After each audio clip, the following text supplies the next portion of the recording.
katika mwaka wake wa 67 wa kuzaliwa, na baada ya kulitumikia kanisa kama padre na baadaye kama askofu mkuu, akiwa ni balozi na mwakilishi wa Baba Mtakatifu katika nchi na sehemu mbalimbali ulimwenguni kwa muda usiopungua miaka 15, Mhashamu Askofu Mkuu Novatus Rwechungura Rugambwa amerudi kwa Mwenyezi Mungu na Baba yake, tukiwa bado tunampenda na kutaka kukaa naye. Ni kweli kwamba kifo chake Askofu Mkuu Rugambwa kimewasikitisha wengi ambao tayari walimwonea huruma tangu mwaka 2023 hali yake ya afya ilipoanza kudhoofika, na hii ikiwa ni baada ya kushambuliwa na kiharusi, na akaanza kupatiwa huduma ya matibabu mpaka siku hiyo ya Jumanne jioni ya tarehe 16 mwaka huu Mwenyezi Mungu alipopenda amrudishe kwake.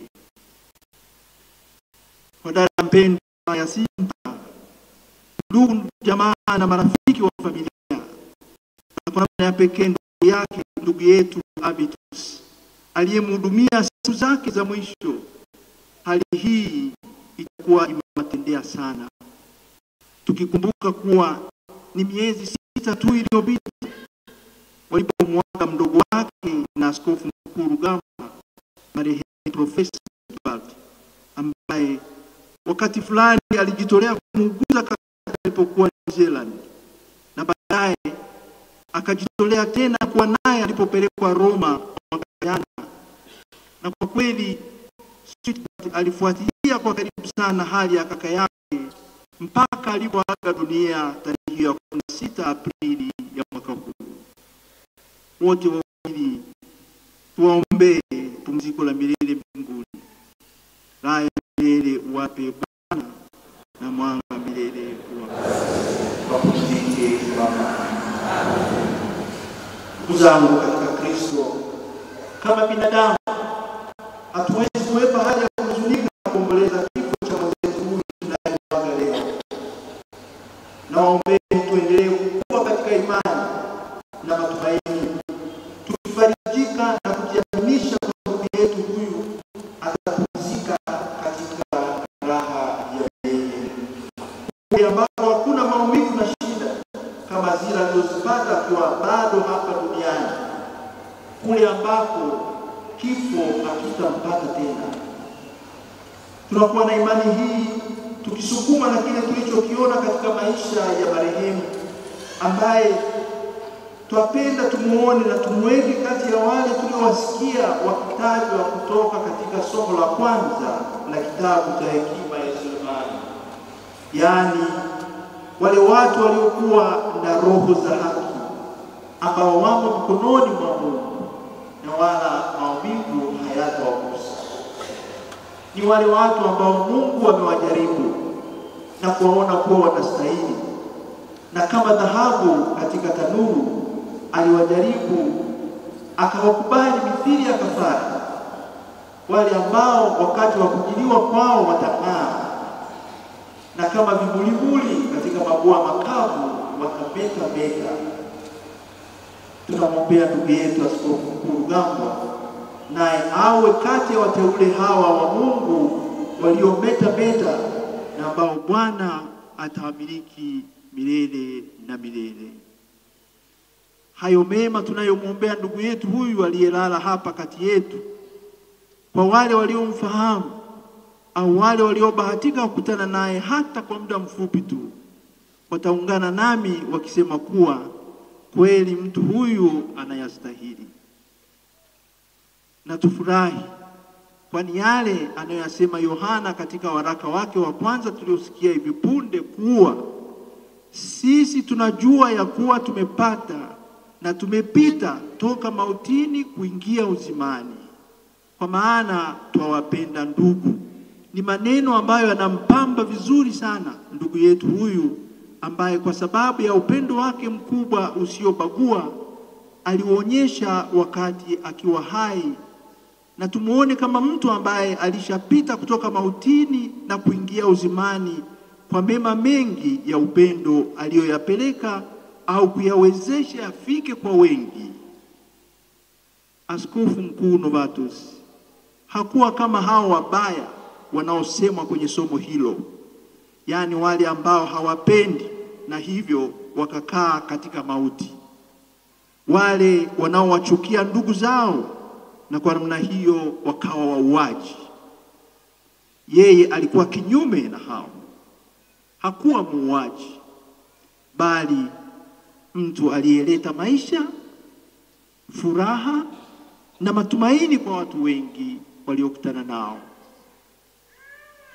Wanajimbo la Bukoba, tukianza na maaskofu, mapadre, waweko wakfu na waamini walei, mnayafahamu hayo na mnaifahamu furaha na matumaini aliyowaletea watu mbalimbali ndugu yetu huyu Askofu Mkuu Novatus, kwa mema mengi aliyowatendea watu binafsi na jumuiya mbalimbali zilizomo hapa jimboni.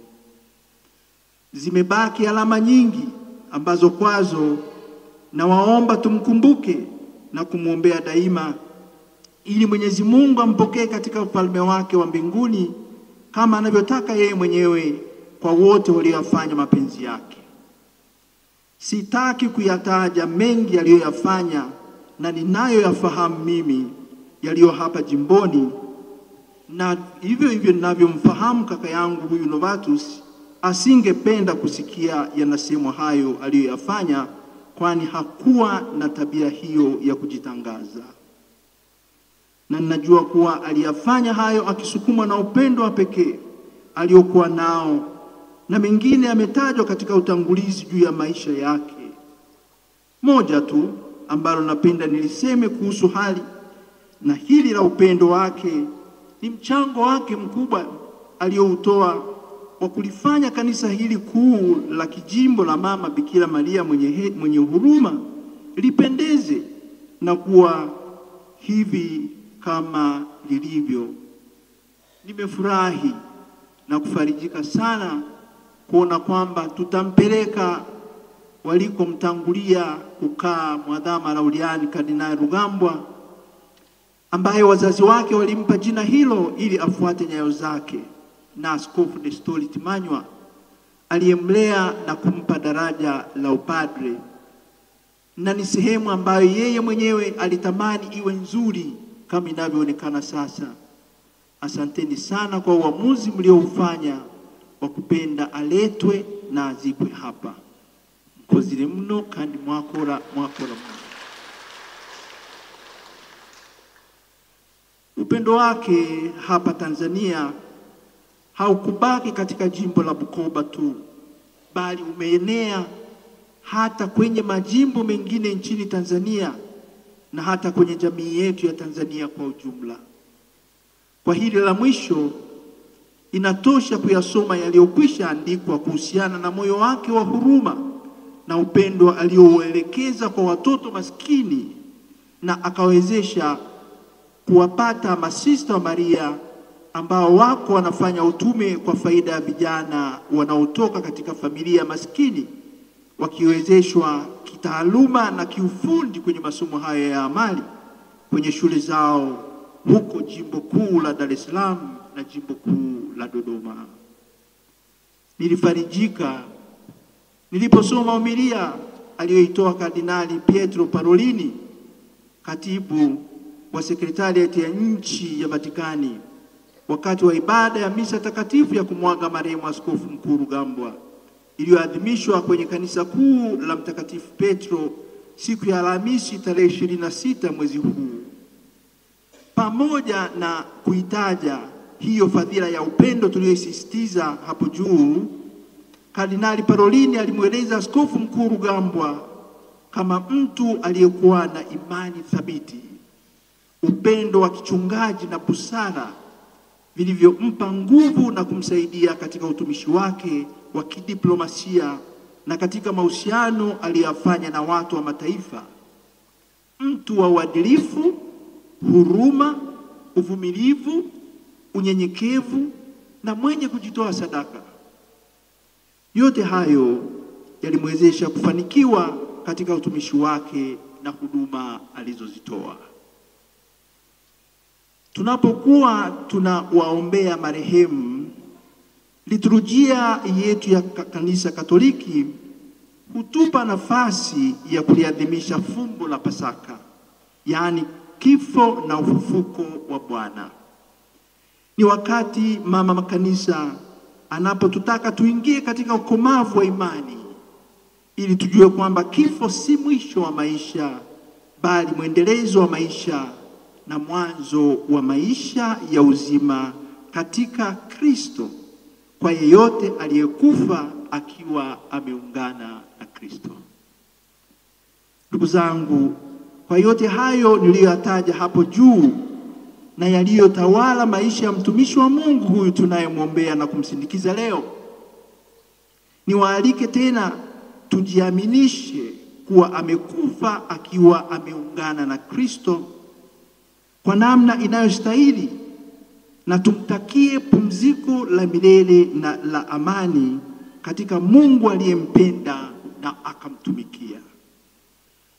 Ndugu zangu, tunalia na kuhuzunika, kwani tumepata pengo na tutaukosa mchango wake tuliofaidi daima. Wakati huo tukione kifo chake kama changamoto na furaha kwetu. Tumshukuru Mungu aliyetupa zawadi hii ya mtumishi wake mwenye vipaji na uwezo mkubwa uliojaa imani na fadhili za Mungu. Ni furaha kwetu, kwani Askofu Mkuu Rugambwa alikuwa ni zawadi kote alikohudumia, na akaonesha kuwa ni rahisi kuipata na kuleta furaha ya Mungu na utukufu wake, na tukaanza kuonja tukiwa bado hapa duniani. Kifo chake kinatuachia pia changamoto, ambayo ni kazi ya kujitahidi kufuata nyayo zake na kuwa tayari kuyafanya yale mema aliyoyatenda na yakaonekana wazi mbele za watu. Mwisho, kifo cha ndugu yetu huyu aliyerudi kwa Muumba wake katika umri wa miaka 67 na sio 80 wala 90 au 100, kitukumbushe kuwa maisha yetu ya hapa duniani hupita haraka. Kama rafiki yangu mmoja alivyoniambia siku moja, ni kwamba sisi tunatembea na kifo, nacho kimo ndani mwetu. Tunapaswa kumbe tujiweke tayari daima, kama wale wanawali 5 wenye busara tuliowasikia kwenye sehemu ya Injili ya Mathayo iliyosomwa leo, ili kifo, yani huyo bwana harusi, kinapokuja kitukute tukiwa tumejiandaa na tuwe tayari kuingia naye harusini, huko kwenye furaha ya milele isiyo na mwisho.